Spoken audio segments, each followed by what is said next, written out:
मूल शब्दों के आगे या पीछे कुछ शब्दों के आने से मूल शब्दों में होने वाले बदल आज हम उपसर्ग और प्रत्यय इस व्याकरण घटक द्वारा समझ रहे हैं।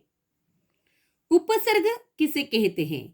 देखिए, जो शब्दांश मूल शब्द के पहले जुड़कर शब्द के अर्थ में परिवर्तन कर देते हैं, यानी मूल शब्द में बदल कर देते हैं, उन्हें उपसर्ग कहा जाता है।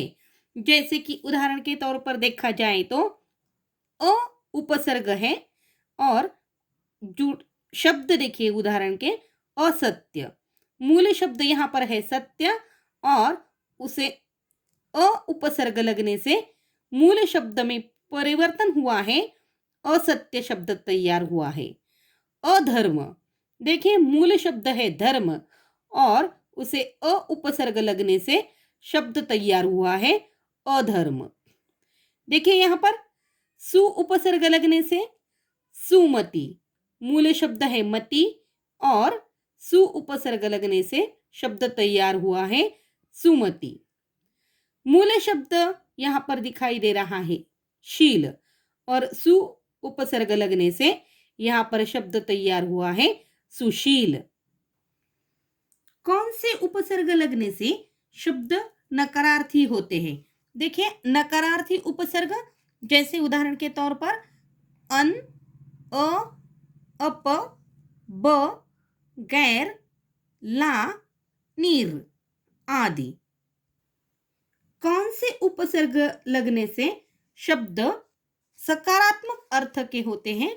देखिए उदाहरण के तौर पर जैसे स, उप, सु, प्र, आ आदि। देखते हैं उपसर्ग। देखिए यहाँ पर अ उपसर्ग के उदाहरण है।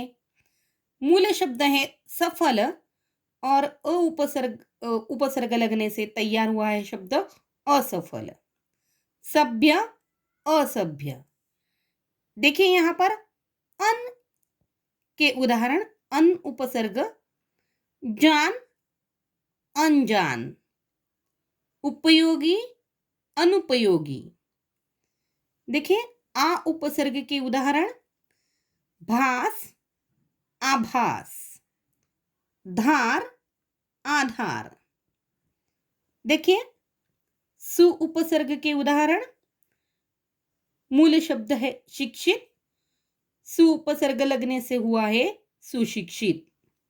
उसी प्रकार यश, सुयश। प्र उपसर्ग के उदाहरण देखते हैं। मूल शब्द है आचार्य, प्र उपसर्ग लगने से तैयार हुआ है प्राचार्य। उसी प्रकार साधन, प्रसाधन। देखिए अप उपसर्ग से बनने वाले उदाहरण कीर्ति, अपकीर्ति। उसी प्रकार मान, अपमान। अब हम देख रहे हैं प्रत्यय। देखिए प्रत्यय किसे कहते हैं? जो शब्दांश शब्दों के अंत में जुड़कर उनके अर्थ में विशेषता उत्पन्न कर देते हैं, उन्हें प्रत्यय कहा जाता है। जैसे उदाहरण के तौर पर देखा जाए तो ता प्रत्यय लगने से शब्द तैयार हुआ है वीरता।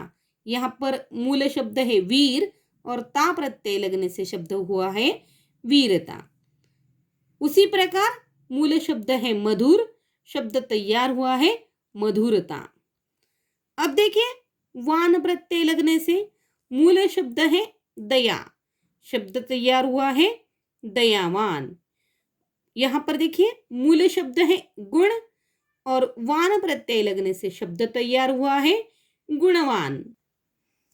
देखिए प्रत्यय के उदाहरण, यानी मूल शब्द को कौन कौन से प्रत्यय लग सकते हैं? पन, हट, वट, हीन, रहित, इय, शील, वान, मान, ता, दीर्घ ई, वा, गी, इक, र्य, त्व, त, ला आदि प्रत्यय लगकर शब्द बदलते हैं।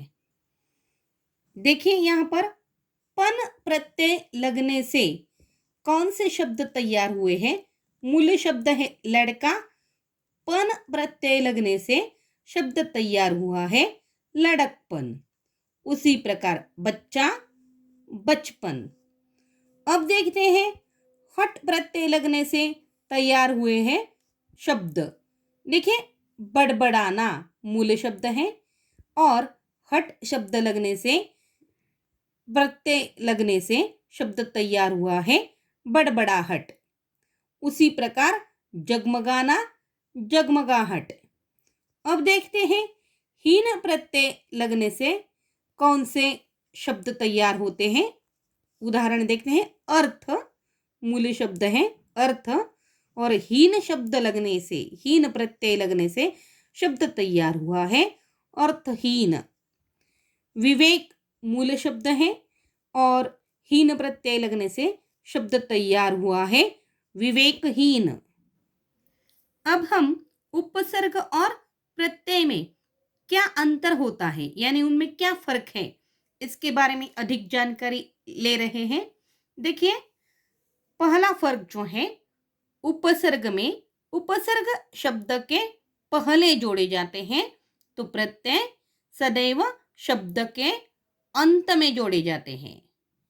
देखिए दूसरा अंतर है, उपसर्ग शब्द के अर्थ में परिवर्तन कर देते हैं, यानी मूल शब्द जो है पूरी तरह बदल देते हैं। तो प्रत्यय जो है यह शब्द के अर्थ में विशेषता उत्पन्न करते हैं। और देखिए उपसर्ग में तीसरा अंतर, यानी उदाहरण के तौर पर देख रहे हैं, जैसे कि मूल शब्द है यहाँ पर न्याय और अ उपसर्ग लगने से शब्द तैयार हुआ है अन्याय, यानी पूरी तरह शब्द का अर्थ बदला हुआ हम देख रहे हैं। उसी प्रकार देखिए शुभ मूल शब्द है और अप्रत्यय लगने से शब्द तैयार हुआ है अशुभ। देखिए यहाँ पर पूरी तरह से अर्थ बदल चुका हुआ हम देख रहे हैं। देखिए यहाँ पर उदाहरण के तौर पर हम देख रहे हैं, मूल शब्द है समाज और इक प्रत्यय लगने से शब्द तैयार हुआ है सामाजिक। देखिए यहाँ पर समाज के बारे में विशेषता है, विशेषता उत्पन्न कर दी है यहाँ पर। दूसरा शब्द है दीन। देखिए इक प्रत्यय लगने से शब्द तैयार हुआ है दैनिक।